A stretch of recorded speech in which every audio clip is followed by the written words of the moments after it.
All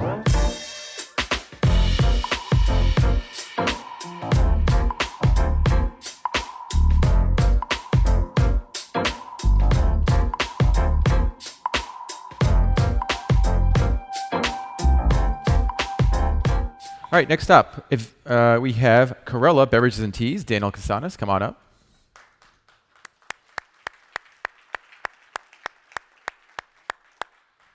Nice jacket. All right. You can use either mic, and your timer's right over there. How's everyone? Thank you for having me. My name is Daniel Casanas, and I'm the co-founder of Carela Foods. So, for those of you who don't know, this is a bitter melon in all of its ugly, beautiful glory. In its natural form this way, bitter melon is virtually inedible. It's just too damn bitter. But thankfully, 4 years ago, my business partner and I, we found this melon to be similar to that awkward teenager that you see in school who looks a little funny on the outside, but on the inside is actually quite special. Now, the reason this is pretty special is because it has a substance called polypeptide P.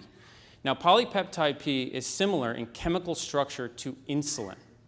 It's so similar, in fact, that it's often called plant insulin. So what did we decide to do? We decided to take this melon and send it off to college, which was expensive, by the way. Then it turned into this, Carela, the world's first bitter melon beverage that combines the power of plant insulin with the great taste of tea. 0 sugar, 0 calories, no artificial sweeteners, and 12 fluid ounces. So why does Carela stand out from the rest of the pack? It does so because all around the world, people have known that bitter melon has been great for people with high blood sugar levels. So what we did was we ran a full-scale human clinical study here in America to test Carela's effect on high blood sugar. And actually, the results were pretty fascinating.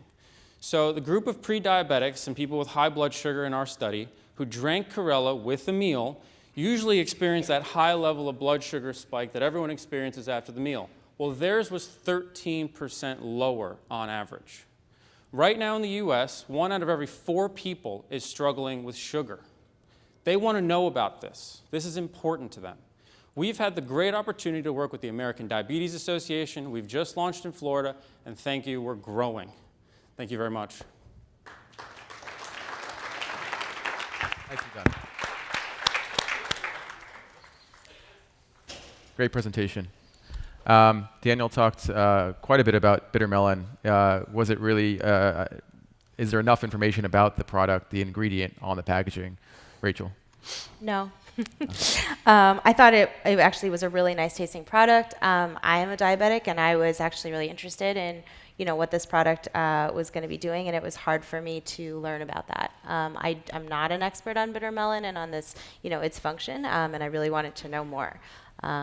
Because I think, now that I know, I think that's pretty amazing. And I think that the package, the one mention it makes is that there's no added sugar, and it's tiny. It's very hard to read at the bottom, and there's no other claim on the front.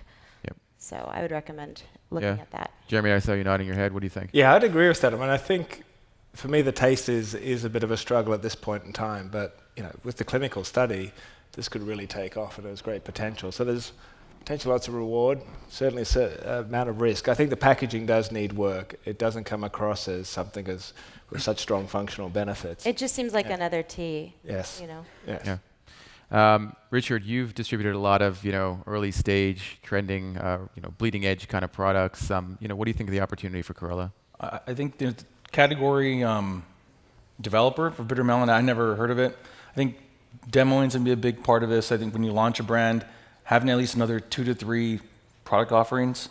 The last thing you want is to put this in the shelf and get lost if it's just one flavor. But I think education, bitter melon, and maybe 2 or 3 more SKUs before you launch.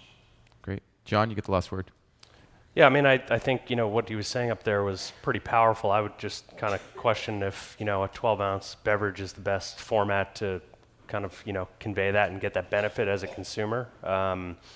It seems like what we saw and what we tasted didn't totally line up with, that message. So, what do you think of the taste? I mean, I think it's something that tastes like a good base, but it needs some other flavor to it. That was kind of my feeling for it. Right now, it just kind of tastes like a tea. So. Okay. All right. Next up, we have.